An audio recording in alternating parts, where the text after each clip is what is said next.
So I'm scanning, some monitoring, and got my phone going. We've got my revision tune number 13 in, so we're going to see it's a merge of what made it run at idle and what I'm hoping will let it rev and continue to start when it's warm. So we'll see if it does anything good here with a cold start.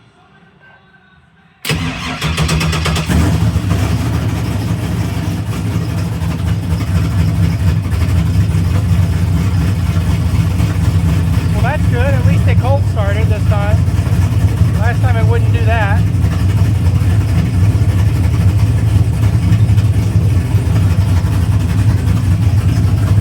We got a little over 40 pounds oil pressure. Got some charge on the alternator. So that's all good so far. Right, idle 900 RPM, which is kind of floating around that. So that's good.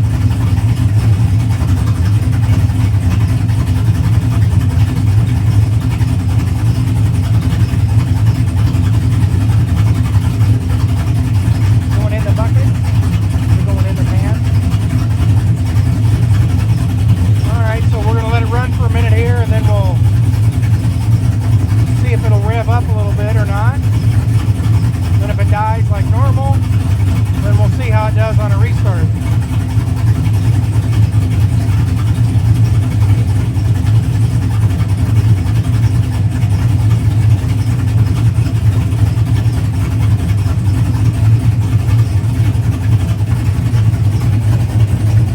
We do have the transmission working now after getting the correct converter. I'll kind of show you. You can see the drive shaft. See the drive shaft spinning there. It's in neutral, but it does spin when it's in neutral a little bit. So before we didn't even have that because we had the wrong converter. But that part's fixed, so.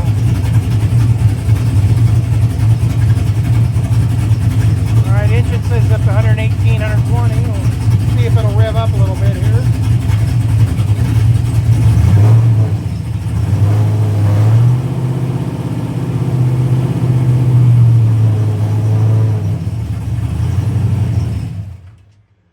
Alright, well, that part's still not fixed. As soon as you let off, after you rev a little bit, it just dies.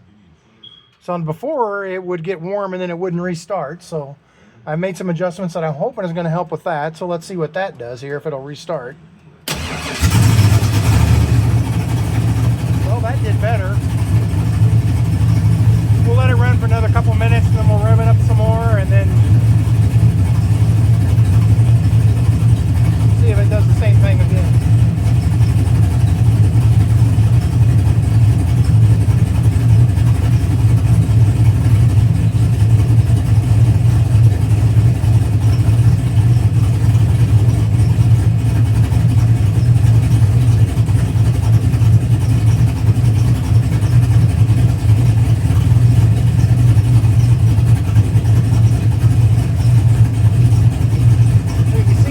If you're looking at it, it's idling and the manifold, intake manifold pressure is at 65 kPa and the timing is at 19 degrees is what it's showing here. Is what it should be. And then if you look over here, the actual spark is this white line that's going up and down. It's going between, looks like it's going between 10 and 27 or 30, kind of weaving back and forth.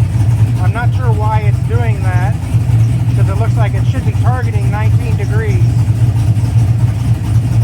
So I'm not sure why it's fluctuating so much there. That'll be something I'll be looking at as I continue to try to figure out what's going on.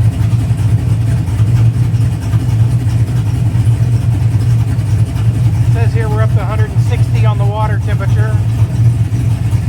So we'll let it get up to maybe 170 and then we'll rev it some more and then the throttle position, it shows right here at 17.6. That's a drive-by-wire.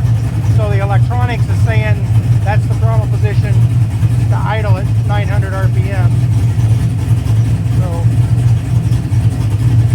we're going to rev it up here in a second and then see if it'll come back to idle or not. And then see if it'll restart if it dies again like it's been doing.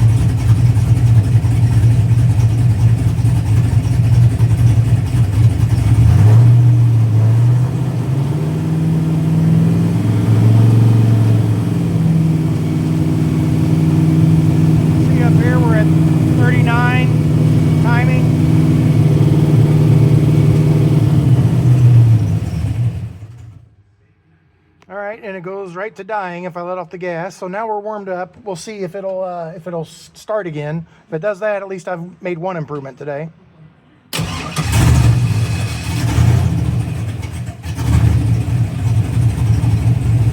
Okay, well, there's one improvement. At least it'll start back up. It kind of fluttered a little bit there, but it did stay running, which is good. It wasn't doing that before. Once it got warm, it didn't want to restart.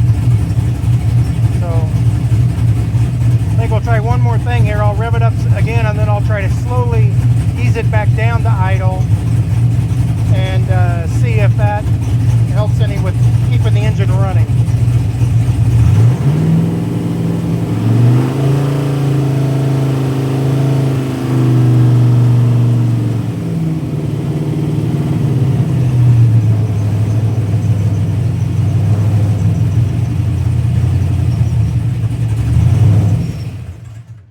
You can see, you can hear what happens there. Once I get it down to where it's around 1500 RPM, the idle compensation starts trying to take over, and it starts to fluctuate up and down in RPM. And then once I back off the gas, then it just goes ahead and dies. So we got one thing improved. At least it'll start when it's warm. Now I got to work on that whole throttle pedal piece. So that'll be our next goal here.